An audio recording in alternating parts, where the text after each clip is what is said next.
Thank you all for having me here today. It's great to see also some familiar faces here, some not so familiar. So, yeah, when Deborah initially contacted us, she wanted me to talk about one of the sites that I had excavated, and I sort of suggested that there's been quite a few over the last number of years. I said 5, but there's a couple of them from the road scheme about 7 years ago. And I thought I'd just take you through all of them because it's good to get the information out there about lots of sites. So I know there's some people here who work for HERoNI and HED and are archaeologists and they understand this, but I know there's some people who don't really understand how these sites come about. So the work that NAC does is all through the planning process. So a developer acquires a site, and when they apply to build houses or roads or a Tesco's or anything like that there, they have to submit an application to the local council. And the local council sends that out to various people to consult, and one of them is the Department for Communities. And the archaeologists in there will come back and they will say that site has archaeological potential, and they will attach planning conditions to that site, and it will all come back through to the developer, and then they will subcontract us to resolve them archaeological planning conditions. So I like to start with this wee slide here, because in the history of the world here, Ireland is inhabited relatively late. So there's humans, modern humans, as we would know it, Homo sapiens, around Europe about 40,000 years ago. And about the same time, people have made it all the way to Australia. And by about 17,000, 15,000 people have made it to the Americas. But it's not until about 8,000 BC that people arrive in Ireland. And it's because of this. It's a giant ice sheet that covers the entirety of the island. And as it gradually retreats, you'll see here, it churns up the landscape and it creates the landscape that we see today, the drumlins, the valleys, and everything. That little image is meant to be sort of Belfast, and I think that's the Black Mountain there just poking through. And as the ice retreats, it leaves behind a sterile orange clay. And basically, you get a couple of thousand years of plant death and growth that creates the topsoil. With the topsoil, you get more wide variety of plants, and then animals, and then eventually, at about 8,000 BC, people arrive in Ireland. So as archaeologists working for a commercial company, we go out with diggers, and we dig big tracks right down the field to that sterile orange clay that was laid down by the ice sheet. So the image here is an empty trench that has been dug, and in the image on the right, you can see here we've got something that's been cut into that orange clay. That eventually became a Bronze Age roundhouse that I'll show you later on. So that's basically, when we go out, what we are looking for. And all we are seeing, really, for the most part, is what I like to call sort of the shadows of our past. And this is a dry land site. This little graphic illustrates it relatively well. This is sort of the Bronze Age here, roundhouse. But by that point, all the organic material is rotted away, and all we are left with is the post holes and the hard, durable artifacts that survive in the ground. So the flint, the pottery, the stone, and if we're lucky, metal sort of tools. But some of you go, oh, but I've heard of other sites where there's better preservation, like the Drumclay Crannog. So you do get sites that are immersed in water. When they're immersed in water, there's not a lot of oxygen. So the bacteria can't thrive, so all the wood survives. This is on the Drumclay Crannog. This is a roundhouse here, and this is a little door that I excavated. That's me there, that handsome gentleman there. When I first came onto this site, I've been digging a few years, and I hadn't dug in a wetland site before, and I said to my supervisor, he asked me to dig this all out, and I says, I've never done anything like that before. And he says, oh, don't worry, you'll be fine. He just handed me a lollipop stick, and I spent the next 4 days digging that out. So, and on that site, as you see, you get things like leather have survived. This is a wooden cheese press and bone combs and little gaming pieces. So I do have a site that I'll show you later on that has preservation like this. So these are the archaeological time periods in Ireland. So you've got the Mesolithic, these are the first hunter-gatherers come. And then you've got the Neolithic, the first farmers. Then you get the Bronze Age coming in, the Iron Age, the early Christian period, the medieval period, and the post-medieval period. I have a bit of something from all of these time periods to show you today. My text appears to have jumped around a little bit. I don't know what's happened. So the Mesolithic. if you were walking along the shores of Strangford Lough or Belfast Lough, this is sort of what you would have seen. The interior of the island was very heavily forested, and people are living in little encampments just round the landscape. They're moving and they're shifting about the place, and they're making use of the natural resources. So the first site that I want to show you is known as the Cray 1, and this was found on the A6 road scheme up near Toome. So it's located just here. This is the landscape as it is today, but back about 8,000 years ago, this is how Loch Beg would have looked. Toome's down here. In 2003, NAC carried out an excavation, and there was a Mesolithic fishing platform uncovered. That was done by the old guard, so it was way before my time. I think I was doing my GCSEs at that point. But they were able to use that fishing platform to extrapolate out the level of the loch. So you can see the Cray 1 here is located just on the edge of what would have been Loch Beg. This is a plan of the site. So they've got early Mesolithic material came up and later Mesolithic material. So the early Mesolithic is about 8,000 to 6,000, and the later Mesolithic about 6,000 to 4,000 BC. And all these here little bits of flint that were covered all around the site, and there's all these pits. Now, these pits don't look overly exciting, but they were identified as sort of temporary shelters. So this little graphic here kind of describes how they sort of formed, but that's sort of what it would have looked like. Something sort of like that there, constructed by Bear Grylls. So they would have just had a bit of a lean-to. They dug a little hollow into the ground for shelter, and they covered it with sort of sticks and leaves and stuff like that there.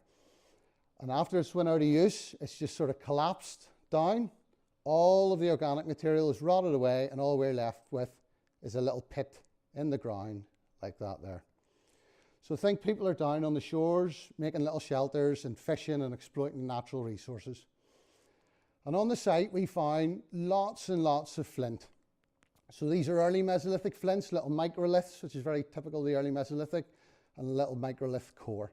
And then once you move into the later Mesolithic, you get these big, broad flakes. So you do sort of band flakes, if you will, that would have been used as knives and stuff. These here would have been little composite tools, sort of lots of them attached into a piece of wood to make a saw. These here, eventually, it's like big spears and knives and stuff like that. So that was the site up at the Cray. This is a little Mesolithic hearth that I found in Cumber a couple of years ago. It doesn't look very exciting, and that's not a great photo, but you can see this little black line just down in here. This is a little fire that's been created. And we took some charcoal from that, and we dated it to that. It's just right at the end of the Mesolithic, and there was a little stream that ran through the site. So that's just someone just came along and lit a little fire right in the side of the stream.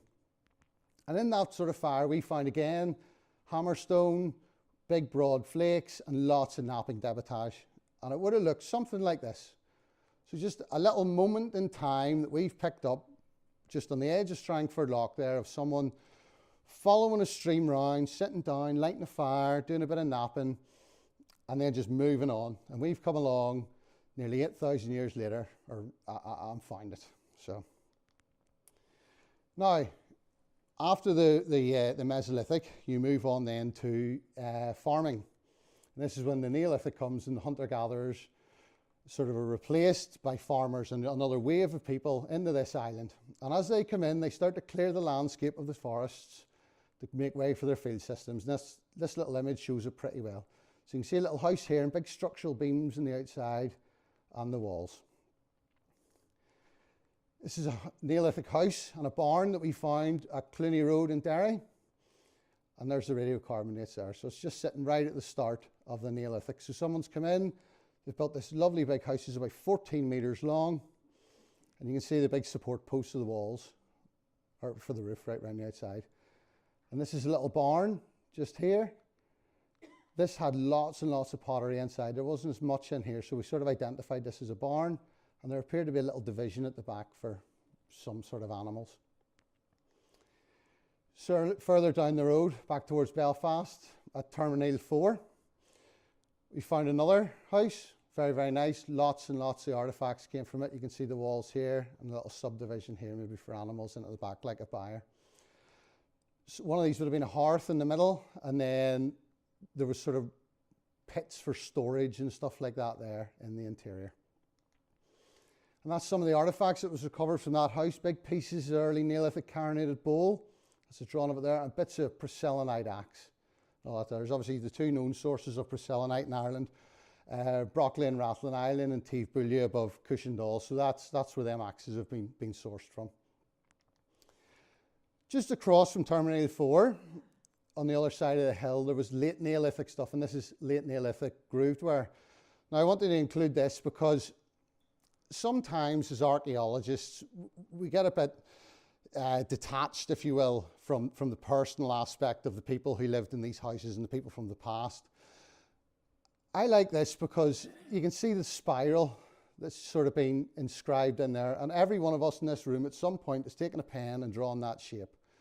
You can almost just imagine the person who was sitting thousands of years ago making pot with a bit of antler, a bit of stick or something, and they just scored that little spiral. And so it just creates the human element that we see in the past. Now, after the Bronze Age, after the Neolithic, you then get the Bronze Age. And this is a typical image of a Bronze Age roundhouse. Now, at NAC in the past 5 years, we appear to have found quite a lot of these.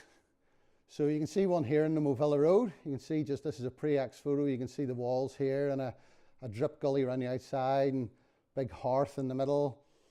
Lots and lots of stake holes, some sort of furniture internal divisions in the building. Did this one at Chapel Lane at Drummer Road. There's actually two here. So you can see one here coming around the hearth in the middle. And this one is actually replaced. We've got radiocarbonates from both gullies. This one here is an earlier one, and it's been replaced by this later building. So people coming back and using the same spot over and over again. It's a nice example from Blackberry Lane down at New Mills in Tyrone. We've got the wall slot here, internal supports, but a lovely little fence right around the outside. Very, very nice. So it was. Kalinchy Road in Cumber, again, this one here slightly different, internal supports. The wall would have been here, and this is a massive drain right around the outside that people have dug. They're sort of all round houses, but different building techniques being utilised in each one. And another wee one at Ballycullen Road at Charlemont, you can just see here. Now, when we're digging these sites, these round houses, we want to find nice, pretty things because we're archaeologists. So at Blackberry Lane, we found this beautiful urn. So it did. Very, very nice. The bottom, unfortunately, it broke, but we were able to reconstruct it. At Kalinchy Road, we got this great saddle quern with a rubbing stone as well for preparing grain. It's very, very nice. We found this here initially. Johnny, my colleague, was here. We were topsoil stripping the site, and the digger was pulling the ground back, and this stone just flipped out of the ground. And we came over and we went, oh my God, that looks like a saddle quern. We went, oh, it's amazing. We're so happy. And then we went back to the pit that it had been flipped out of, and that was just lying in the base. So it's wonderful to have the two pieces. Obviously, whenever we dig these sites, we do a lot of environmental processing, and we process soil to recover ecofacts to see what the people were eating and what the landscape was like. And you can see here lots of grains recovered from Blackberry Lane. So you can see what the people are basically harvesting around their houses. Over the years, we've dug lots of burnt mounds or Philip de Fays. This is a lovely little one we found at Donaghadee just last year. And this image is nearly a carbon copy of what it was, bar the little hut. The river is just down there, just behind these trees. We had the fire over here, and we've got the trough there. So then there's a little bit of wood lining in the bottom of the trough. It was really wonderful. So obviously these were for heating. You basically filled it with water, and you heated stones, and you put them in to boil the water. A lot of theories as to what they're for. Could be for brewing, leather production. The Philip de Fay bit comes because apparently there's a medieval reference where you can boil a deer. But I don't know why you would boil a deer if you've got a fire, and I can't imagine it would have tasted very nice. Yeah, some of my text has disappeared here. We then move on to the Iron Age.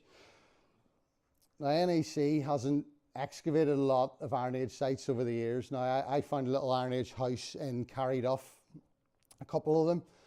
But we have found a lot of Iron Age stuff later on. So we have at other early medieval sites, there seems to be random pits here and there and stuff that have appeared, but nothing massively definitive. And I know Paddy Gleeson is coming to talk to you about Navan Fort in the Iron Age, so I don't want to steal his thunder. So now, one of the things I'd like to talk about is a early medieval pre-Viking Norse burial on Rathlin Island that my colleague Stephen Gilmore and I dug. So if any of you have ever been to Rathlin, this is the beach here. That's a wee children's play park, just as you come off. That's the toilet block there.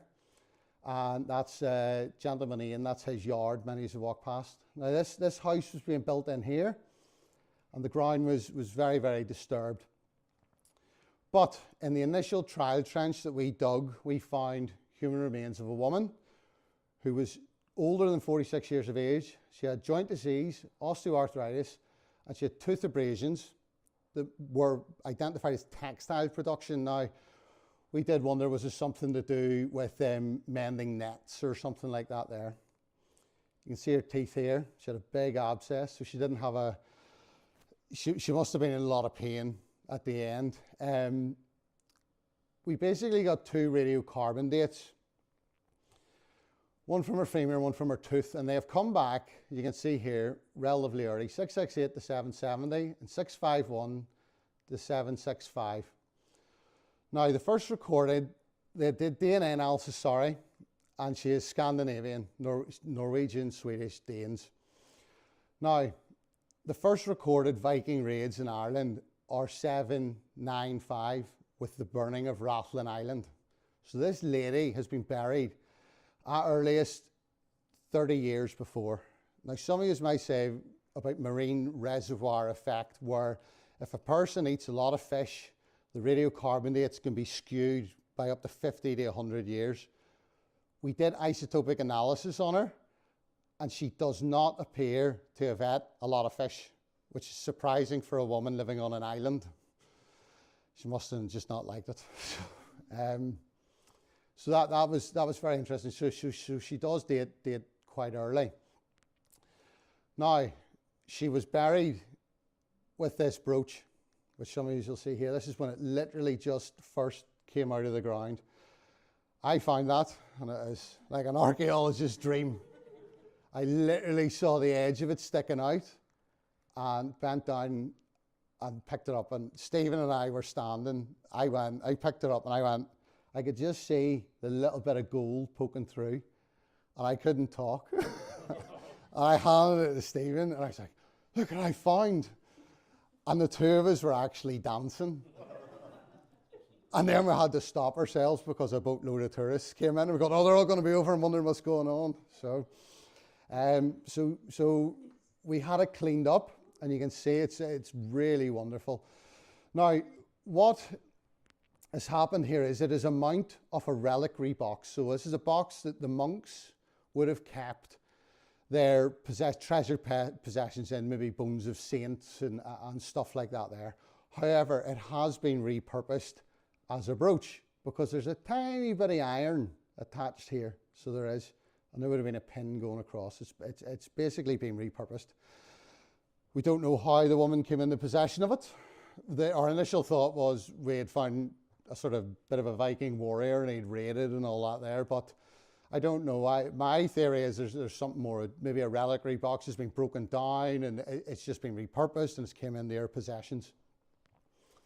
So that for me is the best brooch.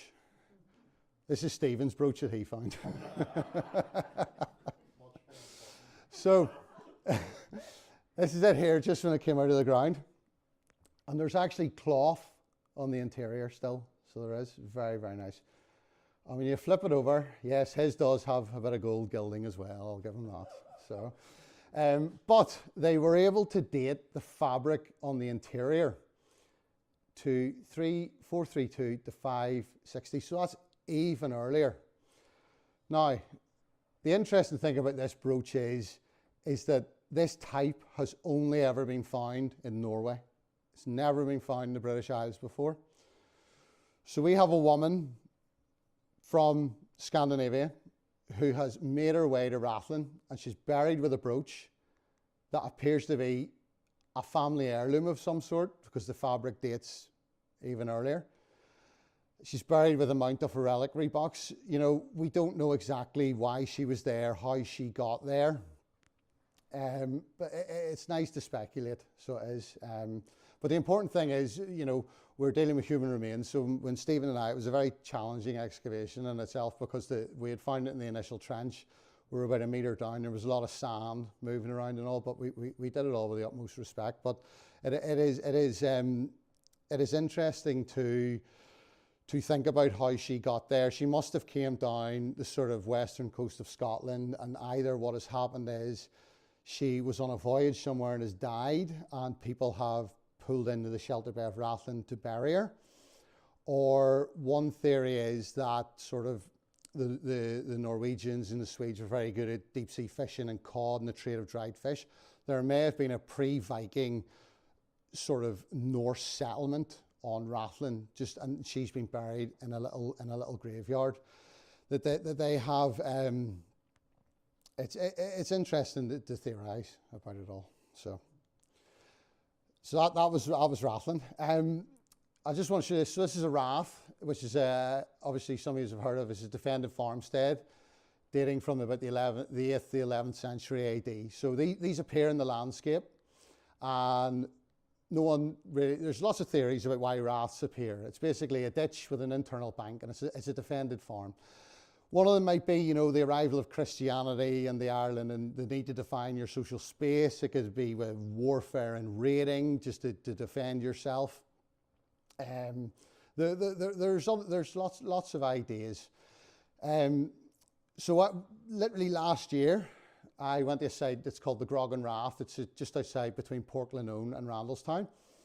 And we topsoil stripped the site right down, and you can see the outline of the rath right here.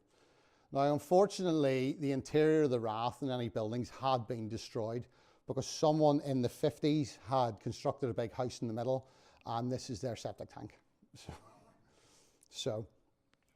Now we dug the whole rath out. So I did. I dug it out. I ran the excavation, and I had 7 other archaeologists, and we really hoofed it out. So when I say we hoofed it out, we did it with the best archaeological care we could, and we dug it all out. And you can see the archaeologists are, well, relatively depressed. This man here, he's very happy. So. The strata of the ditch consisted of this lovely sort of band of peat, and it was all waterlogged in the base. And then the top here is the internal bank of the rath that has been pushed in. That's the redeposited subsoil that's been dug out whenever they dug the rath, put as a bank, and then pushed back in after all this peat has accumulated. And everybody look at that photo and go, why would you become an archaeologist? So when we were digging the rath, we found what appeared to be in the first box we opened, and I rang Johnny, my boss, and I says, I think I found a bridge. And he says, no one has found a bridge over a rath. But it was, in fact, a bridge, which was amazing. So you had these 2 massive structural uprights driven in, 2 support posts here. And this here is basically a crossbeam that would have went across the 2, and the whole thing is just kind of caved in on itself on top of the silt. That's it from another angle. I don't know if some of it was possibly a drawbridge or something at one point, because you've got these little pieces here with sort of mortises in them. You can almost imagine something being pulled up and down. But as I say, the interior, that's a septic tank there. The interior being so destroyed, we couldn't find out if it was a drawbridge or not. But the fact that it was a bridge itself, it was pretty amazing. Right at the bottom of the big structural posts, there was this here, which is a withy rope. So it was beautiful, and it was all held in by stones. We took the posts out. We're about the height of me, so they were. I initially thought we could lift them out by hand. Me and a couple of my colleagues, I says, you're from the bogs of Tyrone, and you'll be able to lift that out. No, we had to get a digger with a chain on it, and I had to lift the 2 of them right up and out of the ground. But when we did, like, you can see all the axe marks here. that have been chopped in to shape the end of the post. And again, as I say, the human element is amazing to think of the guys who cut that back in the day. And when we dug that, as I say, keep thinking about the past and the people. We were digging through the soft fill, the silt, the peat. You know, we were digging through that, and that was a tough, tough task. And not one day went by where someone went, imagine the people that actually dug this rath ditch out, because it was 7 meters wide, and its deepest nearly 2.5 meters deep. And they were digging through, the guys who dug that out, they were digging through the hard glacial till with, like, we had the benefit of long tail shovels. So we did, you know, with metal ends. And, you know, occasionally when it got really, really difficult, you could get the digger over to scoop a lot of the slop and stuff out, you know. So it was a challenge. Now, in the ditch, because it was so waterlogged, we got wonderful preservation. So these are all wooden staves of vessels. You'll see here, I'll show you what it would have looked like in a minute. We dug them out, wonderful. You got the vessel staves, you got these hoops, which were brilliant, right beside the bridge. Most of the stuff appeared to be thrown in either side of the bridge. And that's bases of vessels as well. As you see again, very happy archaeologist. Roy here was just permanently depressed the whole time, so he was. So, but yeah, and that's roughly what it would have looked like.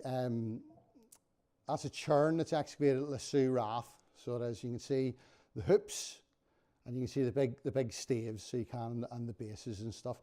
Lissue they claim they found a bridge as well. Now it was dug in 1943 or 46 or something, and they didn't have any images of the bridge that they supposedly found, but it was a wonderful report to read because it was all very antiquarian written, you know.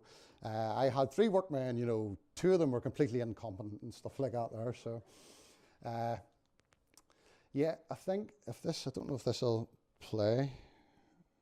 Well, let's see.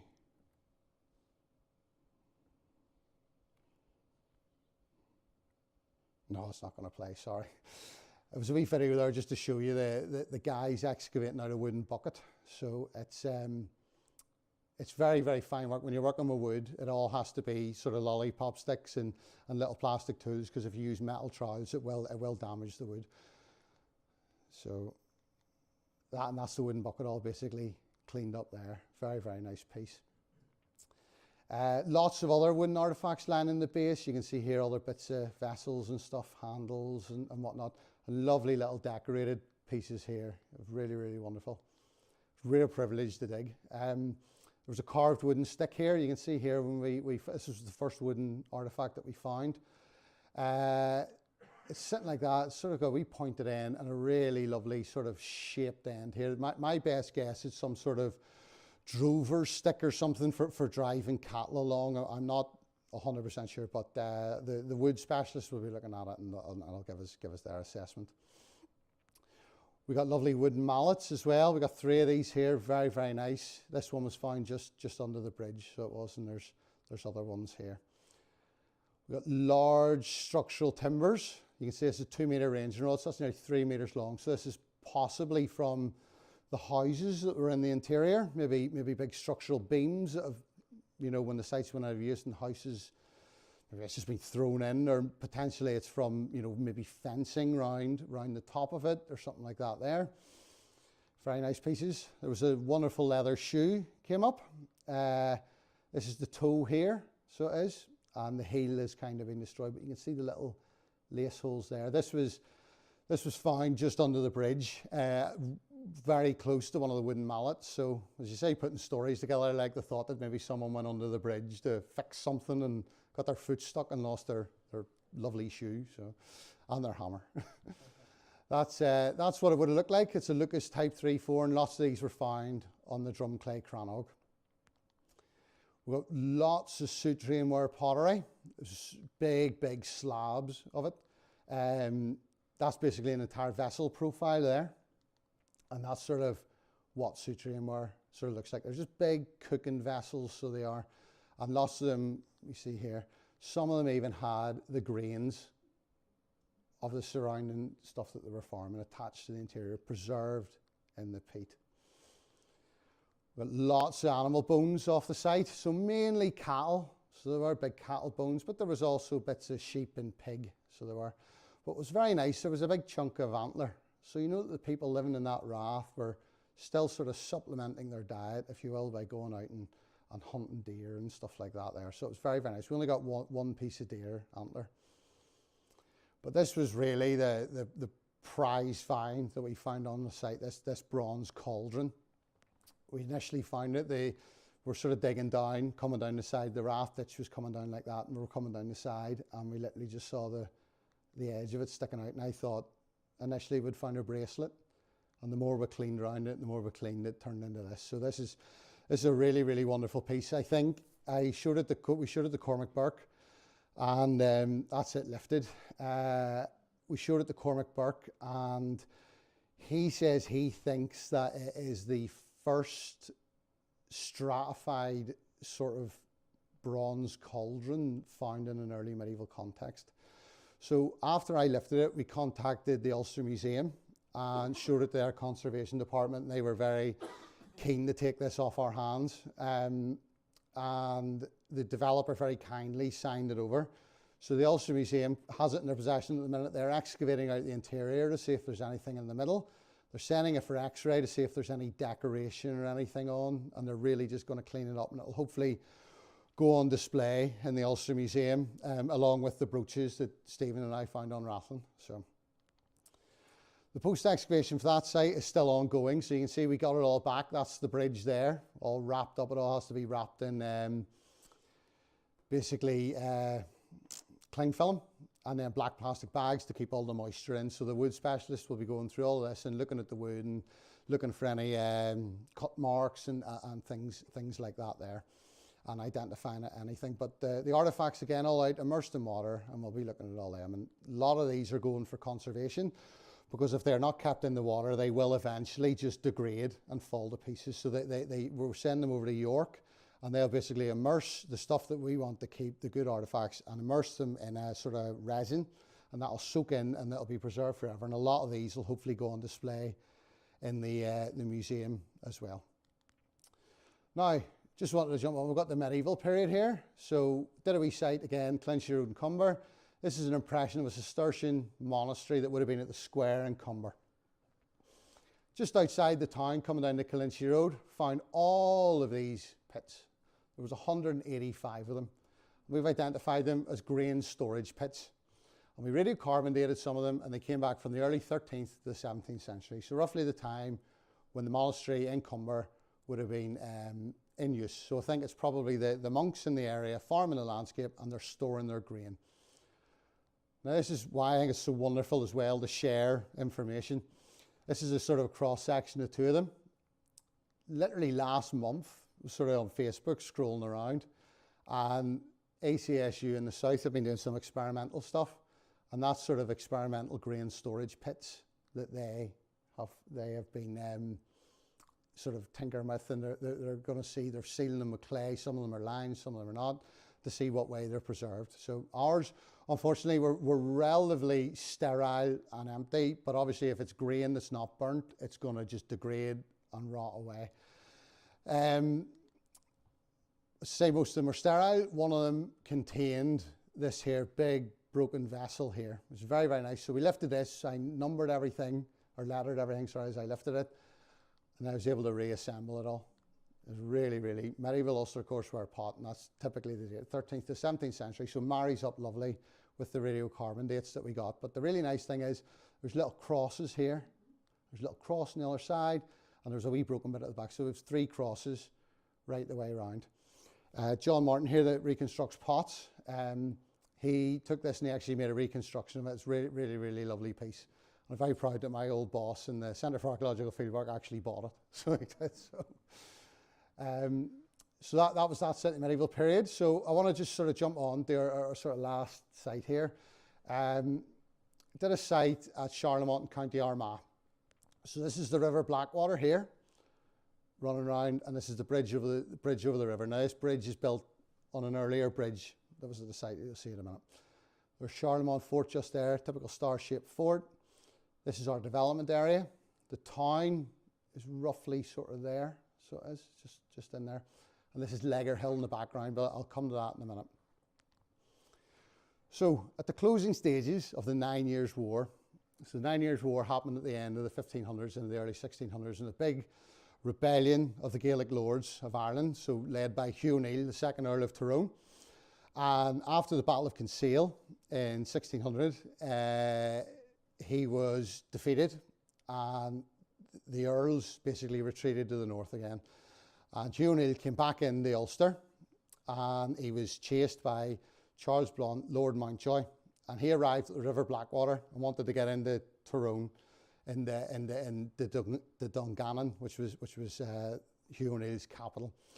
So he arrived here at the River Blackwater and he established this bridge, so he did, and this fort to defend it, and a little redoubt on the other side. This is an image basically drawn about 20 years later by Nicholas Pinnar. The fort's obviously not that size, it's just for the, obviously to be sent back to the Queen and the authorities in London to show, look, this is the improvements I've made to the fort. It's 4 bastions now, and the little town outside it. Now the fort was attacked round about, let's see, about 6 times there. So during the Irish Rebellion of 1641, the fort is captured by Phelim O'Neill, and he digs a big ditch around the outside of the town and reinforces the outer ramparts of the town. In 1642, the new works are attacked by Sir James Montgomery from Newtownards, and he goes down into Tyrone at the onset of the Irish Rebellion, and he basically manages to get over the outer works, and he's not able to get into the interior of the fort, and he has to withdraw after 4 days. The next year, the fort's blockaded by Major General Robert Monroe, and he basically skirmishes around the fort. This is the same Monroe from the Battle of Benverb, some of you will have heard of. He skirmishes around there, and he basically is forced to withdraw. And he makes a second attempt 2 years later to take the fort, but it's not very successful. Benverb happens, and the sort of Monroe's power in the area sort of broke, and the Irish under Phelim O'Neill continue to hold the fort. But in 1650, Parliamentary troops under Cromwell's invasion of Ireland, they attack, and there's a 6-week siege, and it's very bloody. There's estimates of up to maybe 500 parliamentarian troops killed. There's a lot of attack. Basically, can't take the place and is forced to sue for. He offers them terms and let the Irish march out. So they do, and they rejoin their colleagues in the west. There's another major attack in 1689, the Williamite siege, sort of during the Williamite Wars, a lot of us be familiar with. Jacobite forces are in the fort. They lay siege, and it lasts nearly 6 months. And this is maybe a lot of these two are the big attacks. This one here is there's a lot of intensive fighting round the fort and village. After the Williamite Wars, obviously William is victorious and James is defeated. The fort is taken over and it is garrisoned until 1858.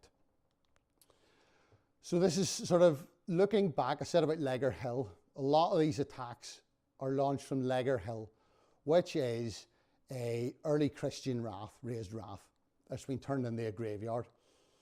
And you can see here a lot of these attacks, when Monroe comes, the Williamite forces, they set up base here, so they do, and they bombard the fort over here in the town. So knowing all of this here, we went down to the site and knew there'd been obviously a lot of fighting. Unfortunately, the site had been topsoil stripped, but it actually worked to our benefit because the developer had only taken off the top 30 centimetres of soil and removed all of the modern overburden. So when we started to metal detect, we started to get little hits all over the place. This is here, we got musket balls. I'll show you the complete list here in a minute. So we had Dominic here, who's a real expert in metal detecting, and Scott Ingram, who's the site director. We went down and we metal detected all the way up and down, and we recovered every piece that we found. We numbered it and we geoplotted its location to see if there was any patterns within the site, to see if we could see any firing lines or anything. But in the end, we couldn't really, because most battlefield archaeological sites take place over lots and lots of fields. This one here is only 50 metres wide and about 75 metres long. So it was just stuff was scattered everywhere. And what we found was 203 pieces of lead shot, 63 silver and copper alloy hammer coins, 95 buttons, there was military and livery types, 135 miscellaneous lead objects that we couldn't really tell what they were, lots of copper alloy artefacts, and lots of heavily corroded iron objects. So, of the shot that we found, there was, you can see here, bastard bore, pistol carbine, pistol and small shot. You can see the range of it right the way across that we found. A lot of the shot, Jim O'Neill, who's a battlefield specialist, looked at all the shot, and he basically went through and identified everything. You can see here moulding seams whenever they're pouring the lead into the little tongs. Pulled shot, so this is where a shot has got stuck in a gun, and they put in basically what's known as a worm, like a corkscrew, and they pull it out, and that's it, leaves that hole.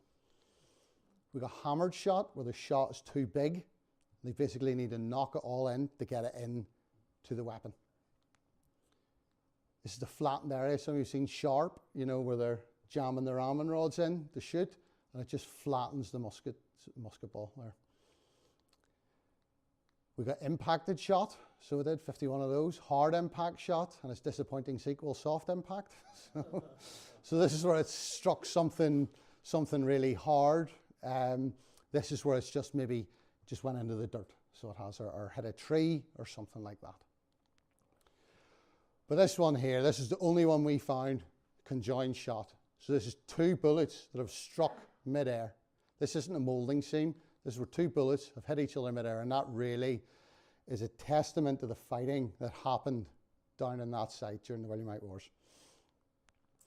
On the site, we got lots of coins as well. These are the three most interesting in my opinion. This is an Ormond 3p. So this was only issued in 1943 by the Royalist administration in Dublin, only for a year, so they did. And that's found its way up onto that site. We've got a James II Irish farthing, so we do. Maybe dropped, we don't know if it's dropped by troops or what, but it certainly fits with the story. And this one down here is a Spanish reals that was minted in Peru.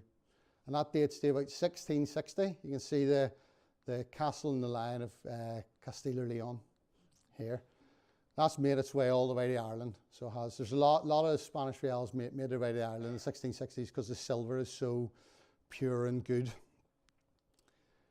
On the site there was lots, as I say, lots of buttons. You can see here little military buttons, little decorated ones. This one here is the Military Board of Ordnance. That's obviously been dropped by a soldier who's garrisoned the fort after, and the Royal Artillery. And you can see the wee cannons there. There was one here, little set here with a cord still attached, very nice. Of the 95 buttons, you know, we can identify some of these to the later garrisoning period, but some of them must be from the battles that happened around the fort. There's lots of other little objects appeared. There's little pins. This is a little buckle, end of a spoon, another spoon, just little fittings and whatnot. Wee bit, little horse fitting here, bits that have come off. So they're obviously, you know, some of this will be from when it's garrison and people crossing the fields, but some of it, out of the amount that we find, must be from soldiers campaigning around the fort. Once we had conducted our metal detector survey, we topsoil stripped the whole site. And this is what the underlying archaeology looked like. You can see the Charlemont town ditch here. That was dug by Phelim William in 1601, and we got a radiocarbon date from that, and it did corroborate the dates. And these are field boundaries, field divisions here. It's a Bronze Age roundhouse, which seemed, at the time, you know, it's a Bronze Age roundhouse, but this kind of really took precedence. Everybody was so excited about all of this. To say field boundaries running along, this is what the landscape would have looked like when the soldiers were attacking. That's the town ditch there. You can see here cut right down in the subsoil, lovely sort of silty base. And we got musket shot in this. So there's obviously people firing from the ramparts down to the soldiers. During the Williamite attack, one of the big attacks that happens is they launch a cavalry attack from Legger Hill. And the horses ride right across them fields, right round this town ditch to try and burn the bridge down, to isolate the troops inside, but they are unsuccessful. These are the agricultural divisions. So they are here running across the field. We dug a lot of box sections through them, and that is what they sort of look like, little silty bottom, and then sort of a bit of stabilization, and it's just silted up a bit more and eventually pushed in. Lying in one of these right at the base was a carbine barrel. So this is a musket, or not, well, basically a musket if you will, used by cavalry. So this has been dropped by a soldier attacking the fort, probably from horseback. Now, when we initially found this, Scott, the site director, rang me and he said, I think I found a musket. And I said, well, you rang me 2 weeks ago and said you found a musket and it was a lump of lead water pipe. And he says, no, honestly, I think I found a carbine barrel. And I says, well, send me through a photo. He sent me through a photo. And I sent it to Jim O'Neill, and Jim looked at it and he says, that does look like it could be the genuine article. Now, it's so big, it's nearly a metre long. I took this, went to the Ulster Museum, went to Queen's, went to everybody, and I said, is this, can you x-ray this? And everybody up here came back and they said, we'd love to. Queen's had an attempt, but the x-ray machine wasn't big enough. They just, because we didn't want to do something that, say we found a carbine if we hadn't. Now, I contacted the National Museum in Dublin, explained who I was, and I said, look, we have this. Do you have a machine? Could you x-ray it? They said, certainly, bring it down. We'll x-ray it in a day and then you can take it home. So we took it down and they x-rayed it and the ball was still in the chamber. So that has been dropped in the heat of battle by a soldier attacking the fort, which is amazing. And it's just fallen into one of them ditches. It's literally just fallen in the little sort of wet patch down there and been covered over. No one has seen it and recovered it, and it's just lay there for 400 years until we found it. I think the real achievement of finding this is that I managed to take a loaded weapon across the border and no one said anything. So that really takes me to the end. It's really been a whistle-stop tour of lots of sites that we've dug, and it's sort of 10 to 2 now. So if anyone has any questions or anything they want to ask, or